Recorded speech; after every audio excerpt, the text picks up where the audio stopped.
Hello student, good morning. Today we will going to discuss velocity of projectile at any time of angular projection of a projectile. जैसे कि previous video में हमने discuss किया था time of flight, maximum height and horizontally range. अभी हम discuss करेंगे velocity of projectile at any time. तो जैसे कि हमने क्या डिस्कस किया था कि एंगुलर प्रोजेक्शन हमारे पास क्या होता है कि जब कोई भी बॉडी है उसको किसी वेलोसिटी से और किसी एंगल से जब थ्रो किया जाता है तो आपने देखा था कि जो पाथ ऑफ प्रोजेक्टाइल है वो हमारे पास किस टाइप का आया था, पैराबोलिक पाथ आया था। एक ऑब्जेक्ट ने यहाँ मैक्सिमम हाइट अटेन करने के बाद में पार्टिकल है वो नीचे की तरफ आ रहा था, कुछ एंगल से ऑब्जेक्ट को प्रोजेक्ट किया गया था। तो ये वेलोसिटी हम कितनी ले लें, u ले लें किसी एंगल्स के साथ। और जब भी एंगल होता है रेक्टेंगल कंपोनेंट में रिजोल्व करते हैं तो ये हमारे पास क्या हो जाएगा, u cos थीटा, और इधर हमारे पास क्या हो जाएगा, u sin थीटा। समझ में आ गया होगा, इतना हम पढ़ चुके हैं।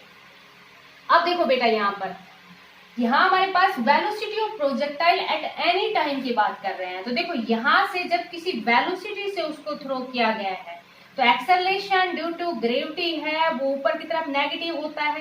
तो जैसे जैसे हम इस हाईएस्ट पॉइंट के ऊपर जाएंगे तो जो फाइनल वेलोसिटी है वो हमारे पास डिक्रीज होती जाएगी। इधर तो वेलोसिटी है वो डिक्रीज होती जाएगी और इस पॉइंट के ऊपर जो फाइनल वेलोसिटी है या जो वर्टिकली वेलोसिटी है वो हमारे पास कितनी हो जाएगी, 0। उसके बाद में जैसे जैसे हम नीचे की तरफ आएंगे अगेन वेलोसिटी है वो इंक्रीज होती जाएगी। तो एट एनी इंस्टेंट की बात कर रहा है। तो देखो इंस्टेंट हम कोई भी ले सकते हैं, यहाँ पर भी ले सकते हैं, मीन्स रिजल्टेंट वेलोसिटी पार्टिकल ऐसे जा रहा है, लेकिन कंपोनेंट क्या है, हॉरिजॉन्टली डायरेक्शन में भी है और वर्टिकली डायरेक्शन में भी है। ये vx लिखा है बेटा, ये vy लिखा है। पार्टिकल की वेलोसिटी है वो हम यहाँ भी डिस्कस कर सकते हैं, इधर भी डिस्कस कर सकते हैं, मीन्स कोई भी पॉइंट कहीं पर भी पॉइंट हो सकता है। यहाँ पर तो आपके पास वर्टिकली वेलोसिटी है vy, वो हमारे पास कितनी है, 0, क्योंकि जैसे जैसे हाईएस्ट पॉइंट के ऊपर जाएंगे वेलोसिटी है वो कम होती जाएगी और एट हाईएस्ट पॉइंट बट जो वेलोसिटी है वो कितनी हो जाएगी, 0। जैसे जैसे नीचे की तरफ आ रहे हैं मीन्स हाईएस्ट पॉइंट के बाद में फिर वेलोसिटी है वो इंक्रीज होती जाएगी। यहाँ पर हमारे पास क्वेश्चन क्या है, वेलोसिटी एट एनी टाइम की बात कर रहा है। तो जैसे कि हमने यही पॉइंट कंसिडर कर लिया, आपकी इच्छा है बेटा कोई भी पॉइंट आप यहाँ पर कंसिडर कर सकते हैं। तो जैसे कि हमने ये पॉइंट कंसिडर कर लिया और यहीं पर हम क्या निकाल रहे हैं, उसकी वेलोसिटी निकाल रहे हैं। तो देखो बेटा एक तो हमारे पास क्या है, हॉरिजॉन्टली वेलोसिटी की बात कर रहे हैं। तो यूजिंग इक्वेशन हॉरिजॉन्टली डायरेक्शन के अंदर v equal to u plus at होता है ना, लेकिन हॉरिजॉन्टली की है तो किससे रिप्रेजेंट कर दिया हमने, ax से रिप्रेजेंट कर दिया। और स्टार्टिंग में हमने प्रोजेक्टाइल में अज्यूम किया था कि there is no change in velocity in horizontal direction. Horizontal direction के अंदर वेलोसिटी के अंदर कोई चेंजमेंट नहीं है। It means at horizontally direction के अंदर एक्सेलरेशन हमारे पास कितना है, 0। तो यहाँ से ये वैल्यू हमारे पास कितनी आ गई, vx इक्वल टू कितना आ गया, ux आ गया ना, और ux हमारे पास कितना है, u cos theta. It means vx equal to कितना आ गया, u cos ऑफ थीटा आ गया। समझ में आ गया होगा बेटा। अब using equation in vertically direction कौन सी इक्वेशन यूज करेंगे, vy equal to uy plus ayt। समझ आ गया बेटा। अब vy equal to uy plus ayt की बात कर रहे हैं। तो vy इक्वल टू uy कितना है, u sin थीटा। एक्सेलरेशन ऊपर की तरफ कैसा रहेगा, नेगेटिव।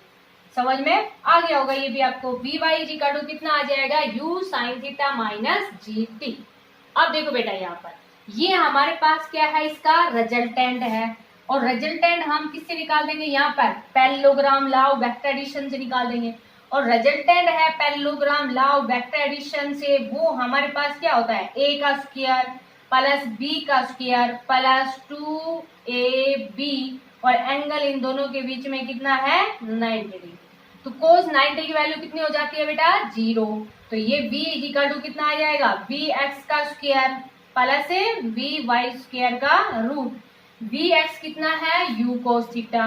तो यहाँ पर क्या लिख देंगे, u cos थीटा का स्क्वायर और vy हमारे पास कितना है, u sin theta minus gt का स्क्वायर।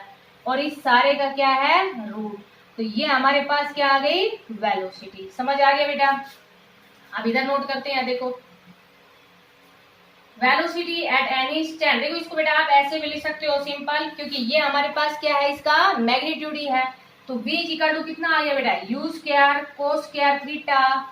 इधर लिखते हैं थोड़ा सा, और इसको ऐसे लिख देंगे v और v इज इक्वल टू कितना आ गया, u square cos square theta plus u square sine square theta a minus b का whole square, a square plus b square minus 2ab आ गया होगा बेटा समझ में। अब देखो यहाँ पर, और इस सारे का क्या है, अंडर रूट, ये भी है इसी के अंदर है। तो देखो यहाँ से हमारे पास क्या आ गया, u square cos square theta plus u square sine square theta. ये हमारे पास यहाँ से हमने u स्क्वायर को कॉमन ले लिया, cos square theta plus sine square theta, इसकी वैल्यू कितनी हो जाती है 1 plus G square T square minus 2u/gt sine of theta. ठीक है बेटा, और इस सारे का क्या है, रूट। तो यहाँ से v equal to cos square theta plus sine square theta कितना होता है 1। तो u square plus G square T square minus 2u/gt sine of theta. तो ये हमारे पास क्या आ गई, velocity at any instant. It means अगर हमें ये पता होगा कि कितनी वेलोसिटी के साथ उसको थ्रो किया, मीन्स कितनी वेलोसिटी के साथ उसको फेंका और कितने एंगल के साथ, और जी एक्सेलरेशन ड्यू टू ग्रेविटी है, और एट एनी टाइम, जैसे कि मान लीजिए आपसे ये कह दिया कितने टाइम के बाद में आप बताओ, तो velocity of object at any instant, इस फॉर्मूले का यूज करते हुए हम क्या निकाल देंगे, velocity of object at any instant. अब देखो ये तो रिजल्टेंट है। अब आपके पास बात कर ले किसके, डायरेक्शन की। तो डायरेक्शन हमेशा किससे देते हैं, टेंजेंट से। और टेंजेंट क्या होता है, परपेंडिकुलर बाय बेस। तो परपेंडिकुलर कितना है vy और बेस कितना है vx। समझ में आ गया होगा बेटा। तो tangent theta equal to vy कितना है u sine theta minus gt, और vx हमारे पास कितना है u cos ऑफ थीटा। ठीक है बेटा। तो यहां से देखो वैल्यू हमारे पास कितनी आ जाएगी, tangent theta is equal to, ये देखो हमारे पास u साइन थीटा, या ये भी थीटा है ना, तो इसको हम कुछ और मान लेते हैं। ये जो एंगल है इसको हम क्या मान लेंगे, कुछ भी एंगल बीटा मान लो आप। डायरेक्शन है वो हम किससे दे देंगे, बीटा से, क्योंकि दोनों ही एंगल फिर हमारे पास थीटा हो जाएंगे। तो tangent beta is equal to कितना आ जाएगा बेटा, अलग अलग डिवाइड कर दो, u sine theta by cos theta कितना हो जाता है टेंजेंट थीटा, u से u कैंसिल हो जाएगा। तो ये वैल्यू हमारे पास कितने आ जाएगी, tan theta minus gt by u cos of theta. तो ये हमारे पास क्या आ गई, डायरेक्शन।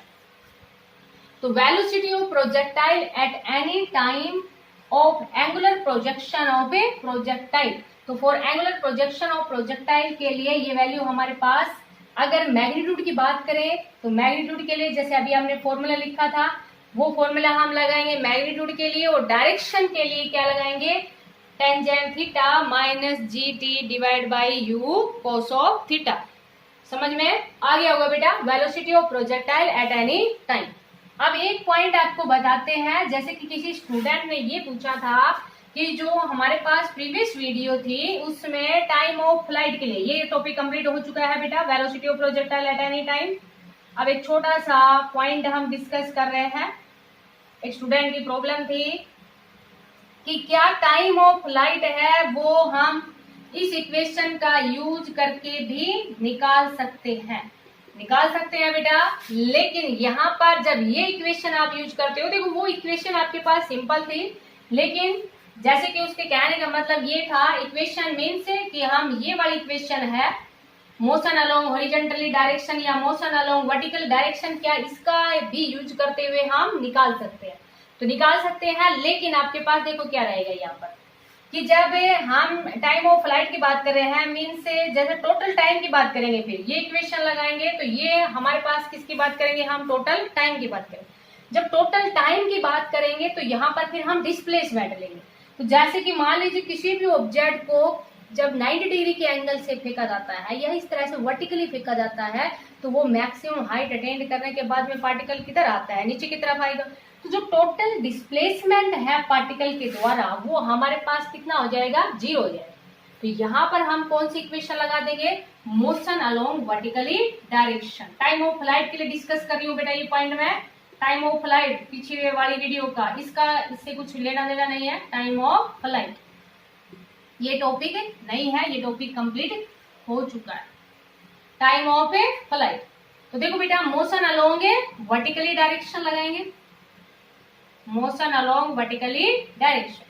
तो मोशन अलोंग वर्टिकली डायरेक्शन के लिए इक्वेशन क्या बताई थी, y equal to Y naught plus U Y T plus half A Y T square लगाया था। समझ आ गया बेटा।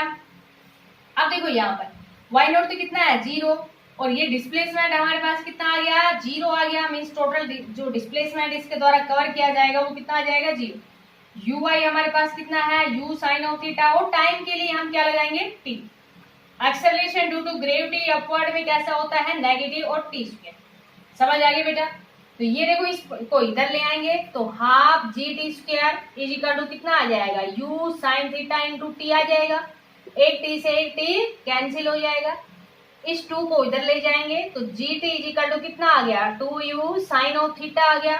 तो यहाँ से t इज इक्वल टू कितना आ जाएगा, 2u साइन थीटा बाई जी। तो आप इस फॉर्मूले का यूज करते हुए भी निकाल सकते हो time of flight. Time of flight t is equal to 2u sine theta by G. लेकिन हमने वो वाली इक्वेशन यूज की थी क्योंकि इससे सिंपल पड़ता है आपके पास। इससे सिंपल क्यों पड़ता है, क्योंकि हाईएस्ट पॉइंट के ऊपर वर्टिकली वेलोसिटी कितनी हो गई थी, 0 हो गई थी। यू वाई हमारे पास कितना है, u sine theta, acceleration due to gravity ऊपर की तरफ कैसा रहेगा, नेगेटिव। और जब हाईएस्ट पॉइंट की बात कर रहे हैं तो जो टाइम है वो हमारे पास कितना रहेगा, t/2। समझ में आ गया होगा बेटा। तो ये वाला फॉर्मूला भी यूज करके हम निकाल सकते हैं टाइम ऑफ फ्लाइट। और अगर ये वाला फॉर्मूला तो हमने बता ही दिया था आपको। तो ये था आज का टॉपिक, आपको समझ में आ गया होगा। Velocity of projectile at any time, अच्छी तरह से समझना। अब आगे इसके न्यूमेरिकल, एक छोटा सा टॉपिक रहेगा ओनली 3-4 मिनट का, उसके बाद में हम न्यूमेरिकल इसके डिस्कस करेंगे।